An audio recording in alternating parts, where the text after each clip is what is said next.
Hello ಸ್ನೇಹಿತೆ ಕನ್ನಡ ಚಾನಲ್ಗೆ ಪ್ರೀತಿಯ ಸ್ವಾಗತ. ತುಂಬ ದಿನ ಆಗಿಬಿಟ್ಟಿತ್ತು ಈ ಚಾನಲಲ್ಲಿ ಒಂದು ವಿಡಿಯೋ ಕೂಡ ಹಾಕಿರಲಿಲ್ಲ. ಹಾಗಾಗಿ ಇವತ್ತು ವಿಲೇಜ್ ವ್ಲಾಗ್ನೇ ಶೇರ್ ಮಾಡೋಣ ಅಂತ ಅನ್ನಿಸ್ತು. ಹಾಗಾಗಿ ವಿಡಿಯೋನ ಮಾಡ್ತಾಯಿದ್ದೀನಿ. ಅಮ್ಮನ ಮನೆಯಲ್ಲಿ ಇರೋದು ನಿಮಗೆ ಆಲ್ರೆಡಿ ಗೊತ್ತಿದೆ. ನಾನು already simple life Kannada vlog ಚಾನಲಲ್ಲಿ ವಿಲೇಜ್ ವ್ಲಾಗ್ಗಳನ್ನೆಲ್ಲ ಶೇರ್ ಮಾಡಿದ್ದೀನಿ. ತುಂಬ ಸಪೋರ್ಟ್ ಮಾಡಿದ್ದೀರಾ, ಥ್ಯಾಂಕ್ ಯು ಸೋ ಮಚ್. ಹಾಗೆ ಇವತ್ತು ಈ ಚಾನಲಲ್ಲಿ ನನ್ನ ವಿಲೇಜ್ ಮಾರ್ನಿಂಗ್ ರೋಟೀನ್ ವ್ಲಾಗ್ನ ಶೇರ್ ಮಾಡ್ತಿದ್ದೀನಿ. ಈ ದಿನ ಬಂದುಬಿಟ್ಟು ಅಕ್ಷಯ ತೃತೀಯ ದಿನ. ಬೆಳಗ್ಗೆ ಬೇಗ ಎದ್ಬಿಟ್ಟು ಹೊರಗಡೆ ಎಲ್ಲ ಕ್ಲೀನ್ ಮಾಡಿಬಿಟ್ಟು ರಂಗೋಲಿ ಇಡ್ತಾಯಿದ್ದೀನಿ. ಅಮ್ಮನ ಮನೆ ಹೊಸ್ಲೆಲ್ಲ ದೊಡ್ಡದಾಗಿರೋದ್ರಿಂದ ಮತ್ತು ಬ್ಲ್ಯಾಕ್ ಕಲರ್ ಗ್ರೈನೇಟ್ ಇರೋದ್ರಿಂದ ರಂಗೋಲಿ ಬಿಡಿಸೋದಕ್ಕೊಂಥರ ಖುಷಿ ಆಗ್ತಾ ಇರುತ್ತೆ. ಹಾಗಾಗಿ ನಾನೇ ಬೆಳಗ್ಗೆ ಬೇಗ ಇದ್ಬಿಟ್ಟು ರಂಗೋಲಿ ಬಿಡಿಸ್ತೀನಿ. ಒಂದೊಂದು ದಿನ ಯಾವತ್ತಾದರೂ ಅಮ್ಮ 4 ಗಂಟೆ 4:15ಗೆಲ್ಲ ಎಚ್ಚರಿಕೆ ಆಗಿದ್ದರೆ ಅಮ್ಮನೇ ಬಿಡಿಸಿರ್ತಾರೆ. ಸೊ ಹಂಗಾಗಿ ಇವತ್ತು ನಾನೇ ಬಿಡಿಸ್ತಾ ಇದ್ದೀನಿ. ರಂಗೋಲಿಗಳೇ ಮರ್ತೋಗ್ಬಿಟ್ಟಿದೆ. ಯಾಕಂದರೆ ಒಂದು 2 ವರ್ಷದಿಂದ ನೆಟ್ಟಿಗೆ ರಂಗೋಲಿನೇ ಬಿಡಿಸಿಲ್ಲ. ನಾವು ಬೆಂಗಳೂರು ಮನೆಯಲ್ಲಿ ಏನಿದೆ ಅಲ್ಲಿ ವೈಟ್ ಕಲರ್ ಟೈಲ್ಸು ಬಿಡಿಸಿದ್ರು ಕೂಡ ಕಾಣಿಸಲ್ಲ. ಹಂಗಾಗಿ ಬರೀ ಹೊಸ್ಲಿಗೆ ಮಾತ್ರ ರಂಗೋಲಿ ಬಿಡಿಸ್ತಾ ಇದ್ದೆ. ಇಲ್ಲಿ ಬಂದಾಗ ಒಂದು ಸಲ ಹೊಸ್ಲೆಲ್ಲ ದೊಡ್ಡದಾಗಿರೋದಕ್ಕೆ ರಂಗೋಲಿ ಬಿಡಿಸ್ಬೇಕು ಅನಿಸ್ತಾ ಇದೆ. ಸೊ ಆ ಕ್ಷಣಕ್ಕೆ ಏನು ಜ್ಞಾಪಕ ಬರುತ್ತೆ ಅದನ್ನೇ ರಂಗೋಲಿನ ಬಿಡಿಸ್ತಾ ಇದ್ದೀನಿ. ಹಾಗೆ ಬೇಗ ಎಚ್ಚರಿಕೆ ಆಗ್ತಾಯಿದೆ. ನಾನು ಬೆಂಗಳೂರಲ್ಲಿ ಇದ್ದರೆ ಸೋಮಾರಿ ಆಗಿರ್ತೀನಿ. ಅದು ರಜದ ದಿನಗಳಲ್ಲಂತೂ ಸೋಮಾರಿ. 7:30 8 ಗಂಟೆ 9 ಗಂಟೆ ಆಗುತ್ತೆ ಒಂದೊಂದು ದಿವಸ. ಇತ್ತೀಚೆಗಂತೂ ರಜಾ ಕೊಟ್ಟ ಮೇಲೆ ಅಂತೂ ಲೇಟಾಗಿ ಮಲ್ಗೋದು. ತನು 3:30 2:30 ಆ ಥರ ಎಕ್ಸಾಮ್ ಟೈಮಲ್ಲೆಲ್ಲ ಓದ್ಕೊಂಡು ಅವಳಿಗೂ ಕೂಡ ನಿದ್ದೆನೇ ಬರ್ತಾ ಇರಲಿಲ್ಲ. ಒಂದು ಸ್ವಲ್ಪ ಬೇಗ ಲೇಟಾಗಿ ಮಲಗಿ ಅವಳು ಕೂಡ ಎಚ್ಚರಿಕೆನೇ ಆಗ್ತಾ ಇರಲಿಲ್ಲ. ಅವಳಿಗೂ ಲೇಟಾಗಿ ಮಲಗೋಳು. 2:30 3 ಗಂಟೆ ಆದರೂ ನಿದ್ದೆ ಮಾಡ್ತಾ ಇರಲಿಲ್ಲ. ಬೆಳಗ್ಗೆ ಲೇಟಾಗಿ ಎದ್ದೇಳೋಳು. ನಾನು ಕೂಡ ಅವಳ ಜೊತೆ ಸೇರ್ಕೊಂಡು ಹಂಗೇ ಆಗಿಬಿಟ್ಟಿದೆ. ಅಂದರೆ ಬೆಳಗ್ಗೆ 8:30 ಆದರೂ ಎಚ್ಚರಿಕೆ ಆಗ್ತಿರಲಿಲ್ಲ. ಒಂದು ದಿವಸ 9 ಗಂಟೆಗೆಲ್ಲ ಎದ್ಬಿಡ್ತಾಯಿದ್ದೆ. ಆ ರೀತಿ ಆಗಿಬಿಟ್ಟಿತ್ತು ಈ ರಜದ ದಿನಗಳಲ್ಲಿ. ಈಗ ಊರಿಗೆ ಬಂದಮೇಲೆ ಒಂಥರ ಪ್ರಾಪರಾಗಿ ಎದ್ಬಿಡ್ತೀನಿ. ಯಾಕಂದರೆ ರಾತ್ರಿ ಪ್ರಾಪರಾಗಿ ಮಲಗೋದು, ಅಂದರೆ ಕರೆಕ್ಟ್ ಟೈಮಿಗೆ ಮಲಗೋದು, ಕರೆಕ್ಟ್ ಟೈಮಿಗೆ ಎದ್ದೇಳೋದು. ನಮ್ಮಮ್ಮ ಬೇಗ ಮಲ್ಕೊಳ್ಳಿ, ಬೇಗ ಊಟ ಮಾಡಿ ಅಂತೇಳಿ 9 ಗಂಟೆಗೆಲ್ಲ ರಾತ್ರಿ ಊಟ ಆಗಿಬಿಡುತ್ತೆ. 10:30 ಅಷ್ಟೊತ್ತಿಗೆಲ್ಲ ಚೆನ್ನಾಗಿ ನಿದ್ದೆ ಬಂದುಬಿಡುತ್ತೆ. ಏನೋ ಊರಿನ ವಾತಾವರಣನೇ ಆ ರೀತಿಯಾಗಿರುತ್ತೆ. 10:30ಗೆಲ್ಲ ಫುಲ್ಲು ಊರೇ ಸೈಲೆಂಟ್ ಆಗಿಬಿಟ್ಟಿರುತ್ತೆ. ಹಾಗಾಗಿ ನಮಗೂ ಕೂಡ ಚೆನ್ನಾಗಿ ನಿದ್ದೆ ಬಂದುಬಿಡುತ್ತೆ. ಇನ್ನು ಬೆಳಗ್ಗೆ ಆದ ತಕ್ಷಣ ಅವರಿವರು ಪರ್ಕೆಲಿ ಕಸ ಗುಡಿಸೋದೆಲ್ಲ ಸೌಂಡ್ ಆಗ್ತಿರುತ್ತೆ. ಪಕ್ಷಿಗಳು ಚಿಲಿಪಿಲಿ ಸೌಂಡು ಜೋರಾಗಿ ಕೇಳಿಸ್ತಾ ಇರುತ್ತೆ. ನಾಯಿಗಳು ಬೊಗಳೋದು, ಈ ರೀತಿ ಬೇಗನೆ ಎಚ್ಚರಿಕೆ ಆಗಿಬಿಡುತ್ತೆ. ಹಂಗಾಗಿ ಎದ್ಬಿಡ್ತೀನಿ. ಆಮೇಲೆ ಕರೆಕ್ಟ್ ಟೈಮಿಗೆ ಬ್ರೇಕ್ಫಾಸ್ಟ್ ಆಗ್ತಾಯಿದೆ, ಕರೆಕ್ಟ್ ಟೈಮಿಗೆ ಊಟ ಆಗ್ತಾಯಿದೆ. ರಾತ್ರಿ ಊಟ, ಮಧ್ಯಾಹ್ನದ ಊಟ ಎಲ್ಲ ಕರೆಕ್ಟ್ ಟೈಮಿಗೆ ಆಗ್ತಾಯಿದೆ. ಬಟ್ ಬೆಂಗಳೂರಲ್ಲಿ ಹಂಗಲ್ಲ. ಲೇಟಾಗಿ ಎದ್ದೇಳೋದು, ಲೇಟಾಗಿ ತಿಂಡಿ ತಿನ್ನೋದು. 3:30 ಆದ್ರೂ ಮಧ್ಯಾಹ್ನದ ಊಟ ಮಾಡಿರ್ತಾ ಇರಲಿಲ್ಲ. ರಾತ್ರಿ 11:30 12 ಗಂಟೆ ಆದ್ರೂ ರಾತ್ರಿ ಊಟ ಮುಗಿಸ್ತಾ ಇರಲಿಲ್ಲ. ನನ್ನ ಹಸ್ಬೆಂಡ್ ಬರೋ ತನಕ ವೆಯ್ಟ್ ಮಾಡ್ಕೊಂಡು ಕೂತ್ಕೊಂಡು ಸರಿಯಾಗಿ ಒಟ್ಟರಿಸಿ ಯಾವುದು ಕೂಡ ಬ್ಯಾಲೆನ್ಸಿಗಾಗಿ ನಡೀತಾ ಇರಲಿಲ್ಲ. ಊರಲ್ಲಿ ಹಂಗಲ್ಲ, ಚೆನ್ನಾಗೆಲ್ಲ ಬ್ಯಾಲೆನ್ಸಿಂಗಾಗಿ ಆಗ್ತಾಯಿದೆ. ನಮ್ಮಮ್ಮ ಪ್ರಾಪರಾಗಿ ಎಲ್ಲದನ್ನು ಮೇಂಟೈನ್ ಮಾಡ್ಕೊಂಡು ಹೋಗ್ತಾರೆ ರೋಟಿನ. ಹಾಗೆ ಇಲ್ಲೆಲ್ಲ ಮೇಲೆಲ್ಲ ರಂಗೋಲಿ ಬಿಡಿಸಾದ್ಮೇಲೆ ತುಳಸಿ ಕಟ್ಟೆಯಲ್ಲಿ ರಂಗೋಲಿ ಬಿಡಿಸ್ತಾ ಇದ್ದೀನಿ. ತುಳಸಿ ಕಟ್ಟೆ ನಂಗೆ ತುಂಬಾ ಇಷ್ಟ ಆಯಿತು.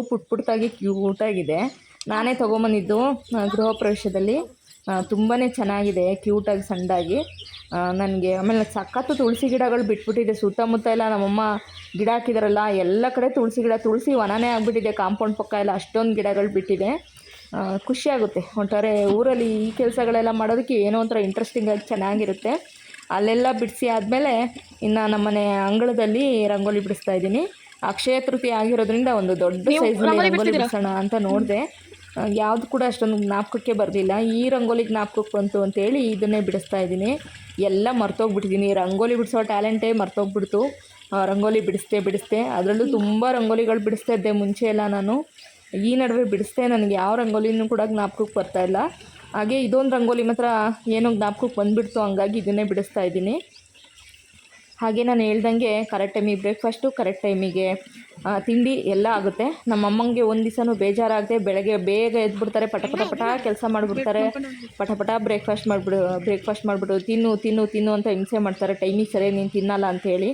ಸೊ ಇಲ್ಲಿ ಬಂದಮೇಲಂತೂ ಒಂಚೂರು ಕೂಡ ಗ್ಯಾಸ್ಟ್ರಿಕ್ ಪ್ರಾಬ್ಲಮ್ ಆಗ್ತಾಯಿಲ್ಲ. ಒಂದು ಸ್ವಲ್ಪನೂ ಕೂಡ ಏನೂ ಆಗ್ತಾಯಿಲ್ಲ. ಒಟ್ಟಾರೆ ಬಿಸಿಲಿಗೆ ಮಾತ್ರ ಫುಲ್ ಬ್ಲ್ಯಾಕ್ ಆಗಿಬಿಟ್ಟಿದ್ದೀನಿ.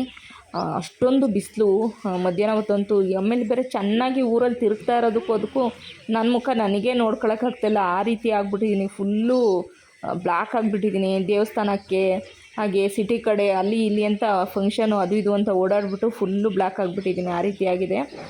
ನೋಡೋಣ ಆಮೇಲೆ ಮತ್ತೆ ಊರಿಗೆ ಬಂದಮೇಲೆ ಎಲ್ಲ ಕರೆಕ್ಟ್ ಆಗುತ್ತೆ. ಹಾಗೆ ಇನ್ನೂ ಟೆನ್ಷನ್ಗಳು ಏನಪ್ಪ ಅಂದರೆ ಕಾಲೇಜಿಗೆ ಅಡ್ಮಿಷನ್ನು, ಅದರದ್ದು ಕೆಲಸ, ಮನೆ ಶಿಫ್ಟಿಂಗ್ ಕೆಲಸ. ಹಂಗಾಗಿ ಇನ್ನು ಮನೆ ಊರಿಗೆ ಬೆಂಗಳೂರಲ್ಲಿ ಹೋಗ್ಬಿಟ್ಟು ಫುಲ್ಲು ಪಾತ್ರೆಗಳನ್ನೆಲ್ಲ ವಾಶ್ ಮಾಡೋದು, ಮತ್ತು ಪ್ಯಾಕಿಂಗ್ ಮಾಡೋದು, ಮನೆ ಥಿಂಗ್ಸ್ ಎಲ್ಲ ಪ್ಯಾಕಿಂಗ್ ಮಾಡೋದು, ಅದೇ ದೊಡ್ಡ ಚಿಂತೆ ಆಗಿಬಿಟ್ಟಿದೆ ನನಗೆ. ಯಾವ ರೀತಿ ಮಾಡ್ತೀನೋ ಏನೋ ಅಂತ ಹೇಳ್ಬಿಟ್ಟು ಯಾಕಂದರೆ ಮನೆ ಖಾಲಿ ಮಾಡೋವಂಥ ದೊಡ್ಡ ಟೆನ್ಷನ್ ಇನ್ನೊಂದು ಇಲ್ಲ ಅಂತ ಹೇಳ್ಬೋದು. ಯಾಕೆಂದರೆ ಅಷ್ಟು ಹಿಂಸೆ ಆಗಿಬಿಡುತ್ತೆ ಬೇರೆ ಮನೆ ಅಂತ ಶಿಫ್ಟ್ ಮಾಡಿಕೊಂಡು. ಸದ್ಯದ ಪರಿಸ್ಥಿತಿಗೆ ಈಗ ಮನೆ ಅಂತೂ ಆಲ್ರೆಡಿ ನೋಡಿದ್ದೀನಿ. ಅದೆಲ್ಲ ಮುಂದಿನ ಬ್ಲಾಗ್ಗಳಲ್ಲಿ ನಾನು ನಿಮಗೆ ತೋರಿಸ್ಕೊಳ್ತಾ ಹೋಗ್ತೀನಿ. ಹಾಗೆಯೇ ಮನೆ ಶಿಫ್ಟಿಂಗು ಅದನ್ನು ಕೂಡ ವಿಡಿಯೋದಲ್ಲಿ ನಾನು ಶೇರ್ ಮಾಡ್ಕೊಂಡು ಹೋಗ್ತೀನಿ. ಮತ್ತು ಕಾಲೇಜು ಅಡ್ಮಿಷನ್ನು ಆಲ್ರೆಡಿ ಹೋಗ್ಬಿಟ್ಟು ಅದು ಸೀಟೆಲ್ಲ ಬುಕ್ ಮಾಡ್ಕೊಂಡೆಲ್ಲ ಅಡ್ಮಿಷನ್ದು ಪ್ರೋಸೆಸ್ ಎಲ್ಲ ಆಗಿದೆ. ಇನ್ನೊಂದು ಸ್ವಲ್ಪ ಕೆಲಸಗಳಿದೆ. ಸ್ಕೂಲ್ ಹತ್ರದಿಂದ ಕೆಲವೊಂದಷ್ಟು ಡಾಕ್ಯುಮೆಂಟ್ಸ್ ಎಲ್ಲ ತೊಗೋಬೇಕು. ಆ ಕೆಲಸಗಳೆಲ್ಲ ಇದೆ, ಅದನ್ನೆಲ್ಲ ಮಾಡ್ಕೊಬೇಕು. ಫಸ್ಟಿಂಗ್ ಏನಪ್ಪ ಅಂದರೆ ಮನೆ ಖಾಲಿ ಮಾಡೋದು, ಅದೇ ಒಂದು ದೊಡ್ಡ ಚಿಂತೆ ಕಾಡ್ತಾಯಿದೆ ನನಗೆ, ಹೇಗಪ್ಪ ಮಾಡೋದು ಅಂತೇಳಿ.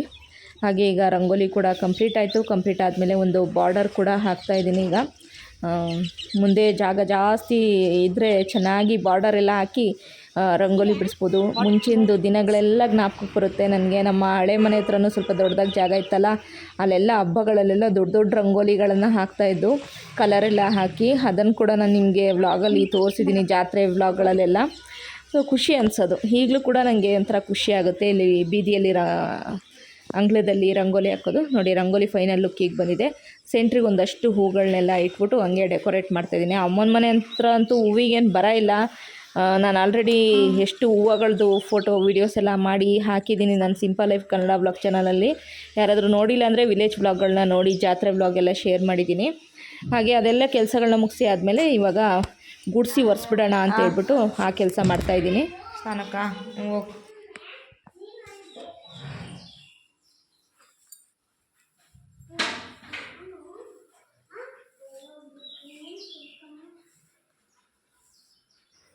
ಬೆಳಗ್ಗೆ ನಾನು ಈ ಗುಡಿಸೋದು ಒರೆಸೋದು ಈ ಕೆಲಸಗಳನ್ನೆಲ್ಲ ಮುಗಿಸ್ತಾ ಇದ್ದರೆ ನಮ್ಮ ಅಕ್ಕ ಬಟ್ಟೆ ವಾಷಿಂಗ್ ಮಾಡೋದು ಅಂತೇಳಿ ಅವಳು ಆ ಕೆಲಸನ ಇಟ್ಕೊಂಡು ಕೂತ್ಕೊಂಡಿದ್ದಾಳೆ.